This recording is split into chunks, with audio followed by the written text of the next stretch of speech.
그리스도의 풍성하신 은혜와 사랑이 늘 함께 하시기를 바랍니다. 오늘 이 아침에는 열왕기상 제22장 13절로 28절까지의 말씀, 생명의 삶 큐티 5월 29일자 말씀입니다. 13절 이하의 말씀 봅니다.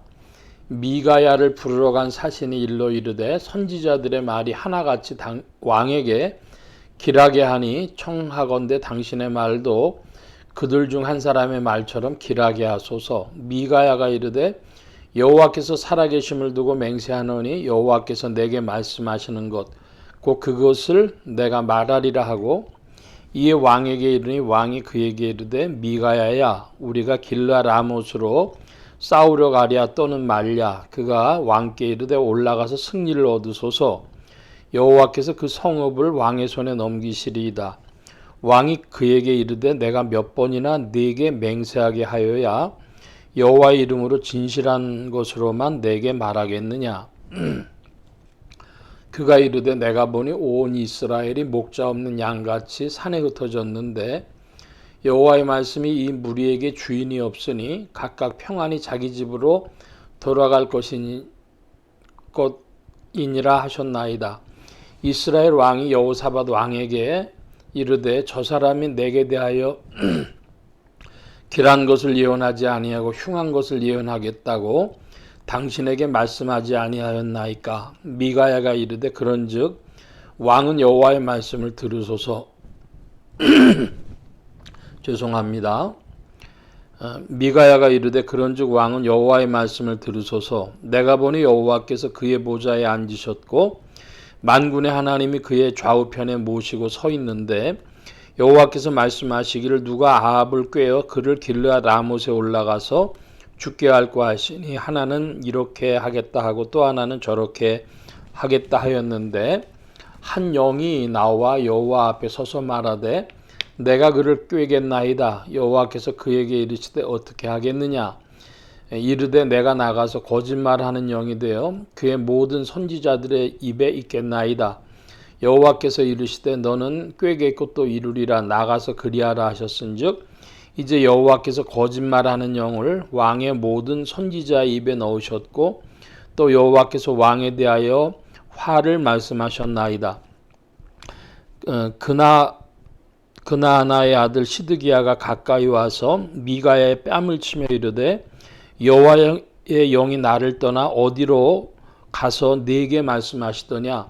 미가야가 이르되 네가 골방에 들어가서 숨는 그날에 보리라.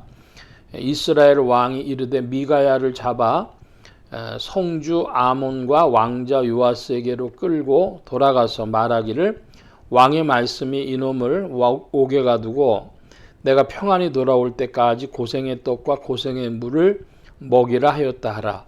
미가야가 이르되 왕이 참으로 평안히 돌아오시게 될진데 여호와께서 나를 통하여 말씀하지 아니하셨으리이다. 또 이르되 너희 백성들아 다 들을지어다 하니라. 28절까지의 말씀 보았습니다. 오늘 말씀을 보면 저는 오늘 말씀의 제목을 이렇게 잡고 싶은데요. 거짓 선지자의 내적 확신입니다. 미가야라고 하는 선지자가 그 왕이 보낸 사자가 길한 얘기를 좀 하시오.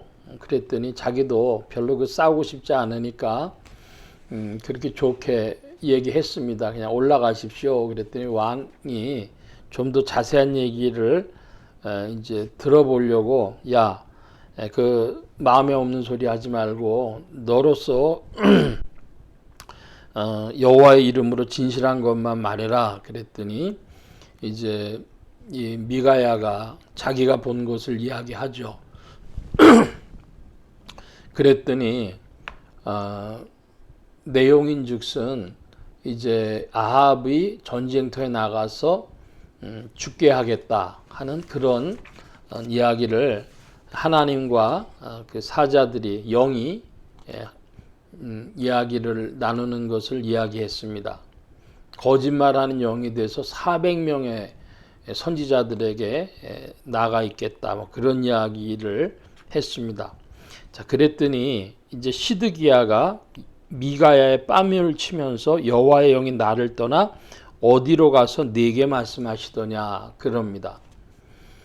그러니까 이제 미가야하고 시드기야하고 전혀 180도 다른 이야기를 하는데 전쟁하러 올라갈 것이냐 말 것이냐 이 지금 결정을 해야 될 참에 전혀 올라가지 말라는 180도 다른 이야기가 전해진 거나 마찬가지죠. 그랬더니 그때 시드기야가 미가야의 뺨을 때립니다. 그러면서 언제 여호와의 영이 나를 떠나서 네게로 갔느냐 이제 이렇게 따집니다. 그러니까 시드기야는 자기 나름대로 거짓 선지자 시드기야는 자기 나름대로 내적 확신이 있었던 것이죠. 그러니까 거짓 선지자라 그래가지고 그 내적 확신이 없이 하는 것은 아니다. 그러니까 사람들이 거짓말을 할 때에 자기가 거짓말을 한다고 생각을 하고 거짓말을 하는 사람이 있고 자기 자신도 거짓말인 줄 모르고 이야기하는 사람도 있습니다. 자, 그런데 이 시드기야는 나름대로 내적 확신을 가지고 이렇게 미가야에게 따지는 것 같아요. 그러니까 사실이 밝혀져야 되지 않겠습니까? 어느 것이 이제 맞는 말인가 하는 것은 시간이 지나면서 밝혀지는 것이죠. 그 사건이 있기 전에 밝혀지면 얼마나 좋겠습니까? 근데 시간을 통과하지 않고는 증명할 길이 없게 됩니다. 이 아합이 미가야를 잡아두라고 그래서 고생의 떡과 고생의 물을 먹이라고 이야기를 합니다. 그래서 미가야가 28절에 보면 왕이 참으로 평안히 돌아오시게 될진데 여호와께서 나를 통하여 말씀하지 아니하셨으리이다. 그러니까 당신이 평안히 돌아온다면 내가 거짓말쟁이 맞소. 이렇게 하나님 말씀을 전하지 아니하였소 하는 것이죠. 그러니까 시간이 통과되면서 시드기야와 미가야 어느 쪽의 말이 맞는지 아합하고 시드기야의 어느 쪽의 말이 맞는지는 이제 전쟁터에서 승리하느냐 마느냐라고 하는 결과를 내놓고야 알 수 있게 되는 것입니다. 제가 어저께 어떤 이에 대해서 이야기를 했습니다. 그러면서 그 참 선지자냐 거짓 선지자냐 하는 그런 말씀은 이제 시간이 지나서야 밝혀질 것인데 그러니까 2024년 현재 대한민국에서도 시간이 지나서야 확인되어질 수 있는 그런 일이 되겠습니다. 그런데 그 가기 전에 성도들은 미리 분별을 해야 될 것 아닙니까? 영분별을 해야 될 것입니다. 그럼 뭘 가지고 분별하냐? 두 가지로 크게 말씀드리면 첫째로 주님이 성경적인 근거로서 우리에게 말씀을 주셨는데 그 나무의 열매로 알 것이다. 그래서 열매로 그들을 알지니 그랬습니다. 열매 중에 무슨 열매가 중하냐 그러면은 우리로서는 성령의 열매죠. 사랑, 희락, 화평, 인내, 자비, 양선, 충성, 온유, 절제 이렇게 이야기를 하지 않습니까? 그런 열매들이 있는 것이냐 할 때에 먼저는 1970년대부터 시작된 은사주의에 대해서 이야기 드리겠습니다. 지금 이제 2000년대로 들어와서 신사도 운동이라는 것까지 이어지는 이런 모든 은사 운동들은 성령의 열매에 부합하지를 않는 것으로 많이 우리가 확인해 볼 수 있습니다. 그들의 그 행위로 그들의 삶의 모습으로 대부분 문제들을 일으키죠. 돈 문제, 횡령 문제, 무슨 이성 스캔들 이런 것들을 일으킵니다. 그리고 그 보여주는 방식이 화평이 아니라 호전성입니다. 싸움을 돋구죠. 그런 일들. 그래서 이 은사 운동에서 신사도 운동까지 이르는 이것으로 사실은 그 기독교계가 2000년 전체를 기준으로 살펴볼 때 이 2000년을 내려오던 기독교의 영성, 성령의 열매를 중심으로 한 영성에서 벗어났는데, 이 벗어나는 일은 미국을 기준으로 하자면은 1920년대부터 시작된 100년의 일이요. 한국으로서는 1970년대부터 시작된 50년 된 일입니다.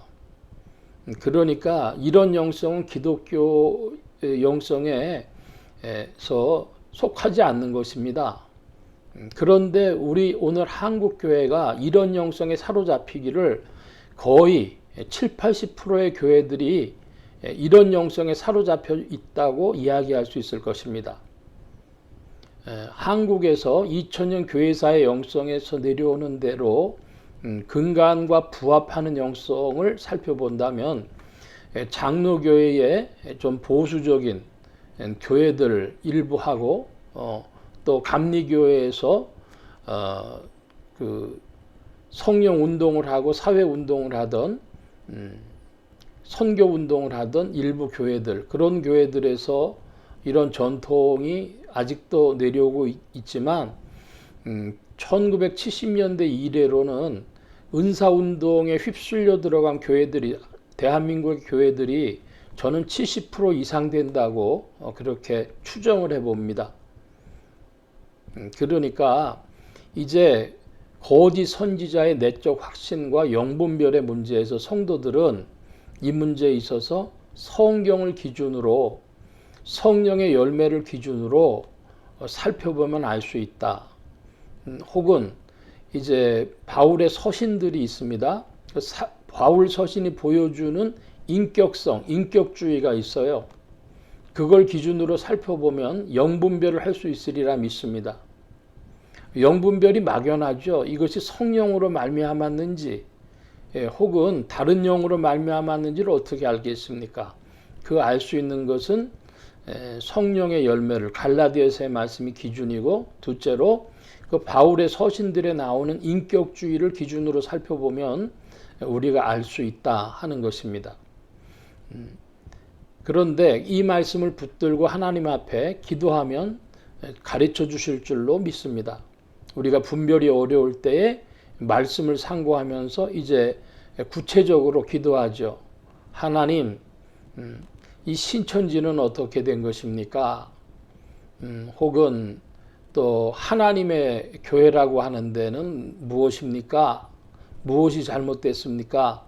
하고 살펴보면 성령님께서 말씀들의 빛을 비춰주셔서 우리로 깨닫게 해 주실 줄로 믿습니다.